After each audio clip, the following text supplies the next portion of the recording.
Qu'il s'agisse de forums pour l'emploi, de forums pour l'alternance ou encore de forums pour la formation, il y a 5 erreurs que je constate en permanence sur les forums et qu'il faut absolument que vous arrêtiez de faire. Pour savoir comment se préparer à un forum, je vous renvoie à la vidéo qui traite de ce sujet et qui apparaît juste en haut du cadre. Première erreur que je constate en masse lors des forums, malheureusement qu'il s'agisse du côté des candidats et des candidates ou du côté des employeurs, c'est la tenue professionnelle. Hug, TN, jogging, hoodie sont à proscrire lors des forums. Et comme je vous le dis, rares sont les professionnels et les candidats qui font cet effort de tenue professionnelle lors des forums. Premier point qui envoie le signal professionnel, adoptez la bonne tenue professionnelle. Encore une fois, si vous êtes étudiant ou jeune entrant sur le marché du travail ou encore que vous vous remobilisez et que vous n'avez pas forcément le budget pour une tenue professionnelle complète, misez absolument sur le blazer. C'est un essentiel qui vous permettra de cocher au moins une case essentielle de la tenue professionnelle. Je vous renvoie à ce sujet sur les vidéos qui traitent de la thématique. Alors bien évidemment, si l'on vient postuler chez Educatera pour une formation de BPGEPS, la tenue professionnelle et notamment le blazer ne sont pas un essentiel. Mais cela reste à la marge, bien évidemment, en fonction de votre secteur d'activité et surtout de vos ambitions. Habille-toi pour le job que tu vises sur le long terme et non pas pour le job que tu as ou que tu comptes obtenir pour les premières étapes de ton ascension. Alors ton entretien ne commence pas au moment où tu déposes ton CV auprès du recruteur ou au moment où tu commences à te présenter. Ton entretien commence bien avant, il commence avant même que tu ouvres la bouche pour te présenter. Dès que tu rentres sur le forum, dès que tu vas te rendre vers un stand pour pouvoir postuler ou échanger avec les formateurs, tu entres déjà dans un contact visuel et dans une forme de communication qui est la communication non verbale. Et cette question de la communication non verbale est essentielle puisqu'elle représente plus de la moitié de ta communication. La question de la communication verbale a été révolutionnée par 2 études datant de 1967 et réalisées par le docteur Albert Mehrabian, professeur de psychologie à l'Université de Californie. Nous retiendrons très brièvement la règle des 3 V dans sa recherche. La part du verbal, la part du vocal, la part du visuel dans une communication orale. Pour le docteur Albert Mehrabian, 93% de la communication serait non verbale. Mais attention à l'utilisation de ce résultat de recherche qui mérite de nombreuses nuances. Ce qu'il faudra donc retenir au-delà de ce chiffre, c'est que plus de la moitié de votre communication passe par le non verbal. Cela signifie que vos mots, votre posture, votre regard, votre attitude communiquent pour vous avant même que vous le fassiez avec vos mots. Il est très difficile de déclencher une posture et une attitude lors d'un entretien d'embauche ou encore lors d'un forum. La communication non verbale est quelque chose qui se travaille en permanence. Au quotidien, travaille donc ta façon de te tenir, ta façon de regarder, ta façon de t'asseoir. Travaille, ajuste et transforme en permanence. N'oublie pas, tout n'est qu'exercice à devenir meilleur. Deuxième point, malheureusement, arriver au forum sans être préparé. Venir sur un forum, qu'il s'agisse de l'emploi, de la formation ou encore de l'alternance, sans y être préparé, te place de fait dans la catégorie candidature ordinaire. Je te renvoie à ce sujet à la vidéo qui apparaît en haut de l'écran. Deuxième erreur que je constate lors de ma participation au forum, c'est d'avoir des candidats qui ne sont pas préparés. Venir sur un forum avant de t'être préparé te place de fait dans la catégorie candidature ordinaire. Et bien évidemment, ce n'est pas ce qu'on veut si on veut décrocher son emploi, son alternance ou encore sa formation.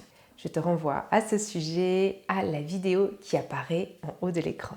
Ce que tu dois donc faire en 3 points pour pallier à cette erreur. Premièrement, tu dois avoir un pitch de présentation percutant, efficace et fluide. Et bien évidemment, cela se travaille. Et cela se travaille jusqu'à ce que ta présentation soit tellement fluide qu'elle paraisse naturelle à ton interlocuteur et à ton interlocutrice. Deuxième point, tu dois absolument cibler les entreprises auprès desquelles tu souhaites candidater et tu dois aussi surtout les connaître. Va à la recherche d'informations sur ces entreprises ou sur ces centres de formation. Et je ne parle pas d'informations généralistes. Tu n'es pas là pour faire un exposé scolaire. Tu es là pour parler de ce qui t'anime et de ce qui fait écho en toi auprès de cette entreprise ou auprès de ce centre de formation. Troisième étape, tu dois absolument faire le travail de matching entre ta candidature et l'entreprise ou le centre de formation. Et oui, c'est comme dans une application de rencontre si tu veux une illustration percutante. Tu dois absolument faciliter la lecture de ton parcours, de tes compétences, de ton potentiel à l'employeur ou au centre de formation.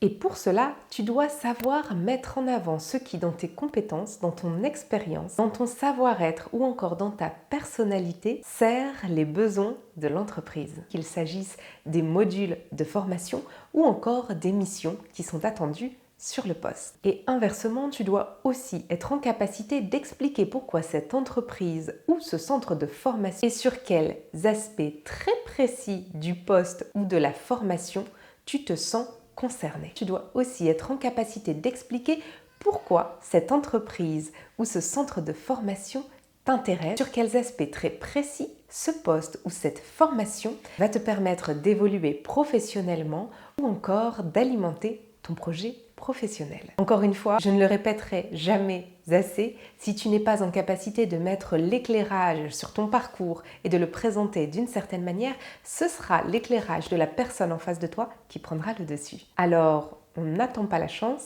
on se crée ses opportunités et on s'outille de la meilleure des manières pour se présenter. Troisième erreur, se contenter de venir au forum pour déposer des CV. Malheureusement, combien d'entre vous agissent de la sorte et pensent avoir fait le job? Si ton objectif est de te donner l'illusion d'avoir agi pour changer ta situation, alors oui, on peut se dire que le job est fait. Mais si ton objectif est d'agir pour changer ta situation, alors il va falloir changer certaines choses. Il va falloir changer ta méthode et tes habitudes. Bref, il va falloir t'y prendre différemment. On arrive donc au quatrième point, la quatrième erreur la plus fréquemment commise, c'est venir au forum dans le prolongement de ce que l'on est, c'est-à-dire ne pas changer ses habitudes. Vouloir atteindre l'extraordinaire avec une posture ordinaire n'a évidemment jamais porté ses fruits. Le forum est l'occasion d'agir différemment, de faire différemment, bref, d'être différent ou différente. Il ne te suffit que d'accepter de jumper, accepter de prendre des risques et de changer les ingrédients de ta recette. Au pire, tu vas échouer. Mais ce n'est pas si grave que ça. Tu auras essayé quelque chose de nouveau. Tu auras avancé dans les erreurs à ne plus commettre pour réussir. Sur ce sujet, je te renvoie à la vidéo qui apparaît en haut de l'écran où Bigot aborde le sujet de manière extraordinaire. Alors, exit l'attitude passive. Exit les tenues ultra confortables. Exit la zone de confort. On ose, on se teste, on réajuste et on réessaie à l'infini. Cinquième erreur, ne visez que le forum. Tu vas voir deux façons d'aborder ou de voir le forum. Première option, c'est l'endroit pour décrocher un job, une alternance ou encore une formation. Deuxième option, celle évidemment que je te conseille d'adopter, c'est de le voir comme un endroit où tu peux travailler ta posture, travailler ta communication, travailler ton relationnel, travailler, t'exercer et mettre en situation réelle ton pitch de présentation avec, en bonus, la possibilité de décrocher un job, une formation ou encore une alternance. Alors à ton avis, laquelle de ces deux perspectives est extraordinaire? N'oublie pas, tout se travaille, tout s'ajuste, tout se transforme. Si tu as reconnu une de tes erreurs dans celles que j'ai citées, ne t'en fais pas. Constate-la, réajuste, réessaie, change tes ingrédients et la recette sera obligatoirement différente.